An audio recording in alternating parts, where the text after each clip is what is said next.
ikalimang kabanata. Nang makita ni Jesus ang napakaraming tao, umakyat siya sa bundok. Pagkaupo niya ay lumapit ang kanyang mga alagad at sila'y tinuruan niya ng ganito. Mapalad ang mga taong walang inaasahan kundi ang Diyos, sapagkat mapapabilang sila sa mga pinaghaharian ng Diyos. Mapalad ang mga nagdadalamhati, sapagkat aaliwin sila ng Diyos.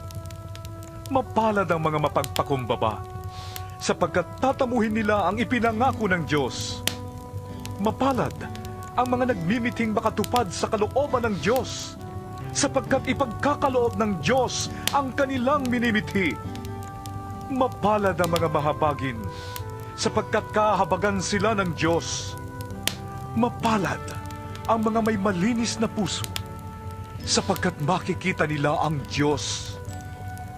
Mapalad ang mga gumagawa ng paraan para sa kapayapaan, sapagkat sila ituturing ng Diyos na kanyang mga anak. Mapalad ang mga inuusig dahil sa kanilang pagsunod sa kalooban ng Diyos, sapagkat mapapabilang sila sa mga pinaghaharian ng Diyos. Mapalad kayo kapag dahil sa akin ay nilalait kayo ng mga tao, inuusig at pinaparatangan ng lahat ng uri ng kasamaan na pawang kasinungalingan. Magsaya kayo at magalak, sapagkat malaki ang inyong gantimpala sa langit. Gayon din ang ginawa ng mga tao sa mga propetang nauna sa inyo. Kayo'y asin ng sangkatauhan. Subalit kung mawala ng alat ang asin, paanong mapapaalat uli iyon? Wala na yung kabuluhan, kaya't itinatapon na lamang at tinatapakan ng mga tao. Kayo'y ilaw ng daigdig. Hindi ba itatago ang isang lunsod na nakatayo sa ibabaw ng isang burol?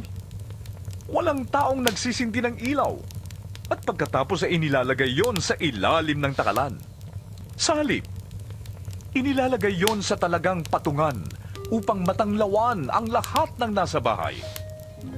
Gayon din naman, dapat ninyong paliwanagin ang inyong ilaw sa harap ng mga tao, upang makita nila ang inyong mabubuting gawa at papurihan ang inyong amang nasa langit.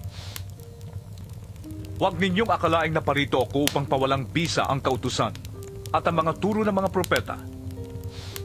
Naparito ako hindi upang pawalang bisa ang mga yon, kundi upang tuparin. Tandaan niyo ito, kahit maglaho ang langit at lupa, ang kaliit-litang bahagi ng kautusan ay di mawawalan ng bisa hanggat hindi natutupad ang lahat. Kaya't sino mang sumuway sa kaliit-liitang bahagi nito at magturo ng gayon sa mga tao ay magiging pinakamababa sa kaharian ng Diyos. Ngunit ang tumutupad ng kautusan at nagtuturo na tuparin yon ng mga tao ay magiging dakila sa kaharian ng Diyos. Sinasabi ko sa inyo, kung ang pagsunod ninyo sa kalooban ng Diyos ay tulad lamang ng pagsunod ng mga tagapagturo ng kautusan at mga Pariseo, hindi kayo makakapasok sa kaharian ng Diyos. Narinig ninyong iniutos sa mga tao noong una, huwag kang papatay. Ang sinumang pumatay ay mananagot sa hukuman. Ngunit sinasabi ko naman sa inyo, ang sinumang napupuot sa kanyang kapatid ay mananagot sa hukuman. Ang humahamak sa kanyang kapatid ay mananagot sa Sanhedrin. At sinumang magsabi sa kanyang kapatid, ulul ka, ay nanganganib na maparusahan sa apoy ng impyerno. Kaya't kung naghahandog ka sa altar at maalala mong may sama ng loob sa iyong kapatid mo, iwan mo muna ang iyong handog sa harap ng altar at makipagkasundo ka sa kanya. Pagkatapos, saka ka magbalik at maghandog sa Diyos.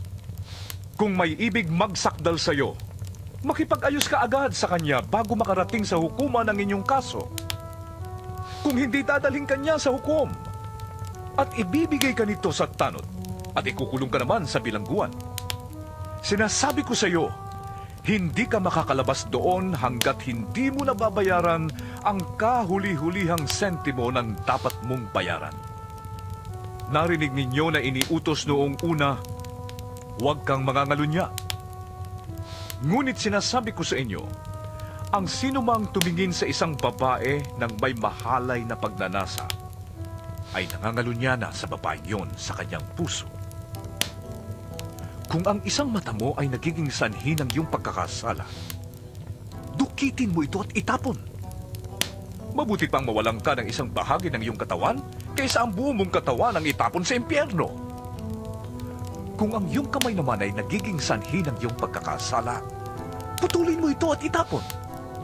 Mabuti pang mawalan ka ng isang bahagi ng iyong katawan kaysa ang buo mong katawan ang itapon sa impyerno.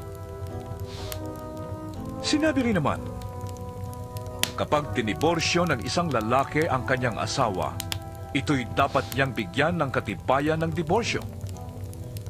Ngunit sinasabi ko sa inyo, kapag diniborsyo ng isang lalaki ang kanyang asawa, maliban kung ito ay nangangalunya, itinutulak niya ang kanyang asawa sa kasalanang pangangalunya.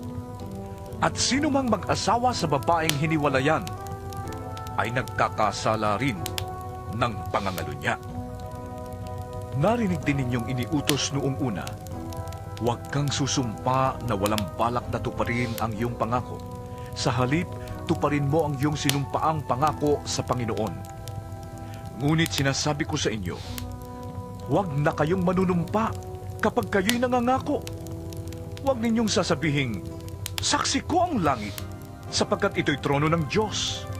O kaya'y, saksi ko ang lupa, sapagkat ito'y tuntungan ng kanyang mga paa. Huwag din ninyong sasabihing, saksi ko ang Jerusalem, sapagkat ito'y lunsod ng dakilang hari. Huwag mo ring sabihing, mamatay man ako, sapagkat ni isang buhok sa iyong ulo ay hindi mo kayang paputiin o paitimin. Sabihin mo na lang na, oo, kung oo, at hindi, kung hindi. Sapagkat ang anumang sumpang idaragdag dito ay buhat na sa masama. Narinig ninyong sinabi, mata sa mata at ngipin sa ngipin.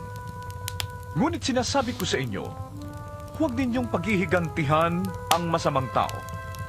Kung sinampal ka sa kanang pisngi, iharap mo rin sa kanyang kaliwa. Kung isakdal ka ni naman upang makuha ang iyong baro, ibigay mo sa kanya pati ang iyong balabal. Kung pilitin ka ng manlulupig na pasanin ang kanyang dala ng 1 milya, pasanin mo yon ng 2 milya. Bigyan mo ang nanghihingi sa iyo at huwag mong tanggihan ang nanghihiram sa iyo. Narinig ninyong sinabi, mahalin mo ang iyong kaibigan at kamuhian mo ang iyong kaaway. Ngunit ito naman ang sinasabi ko, mahalin ninyo ang inyong mga kaaway at ipanalangin ninyo ang mga umuusig sa inyo upang kayo'y maging tunay na mga anak ng inyong amang nasa langit. Sapagkat pinasisikat niya ang araw sa masasama at sa mabubuti at nagpapaulan siya sa mga matuwid at sa mga di matuwid. Kung ang mga nagmamahal sa inyo ang siya lamang ninyong mamahalin, anong gantimpala ang inyong maaasahan? Hindi ba't ginagawa rin yan ng mga maniningil ng buwis? At kung ang mga kapatid lamang ninyo ang inyong binabati, anong ginagawa ninyong higit kaysa iba? Ginagawa rin yan ng mga hentil. Kaya maging ganap kayo, gaya ng inyong amang nasa langit.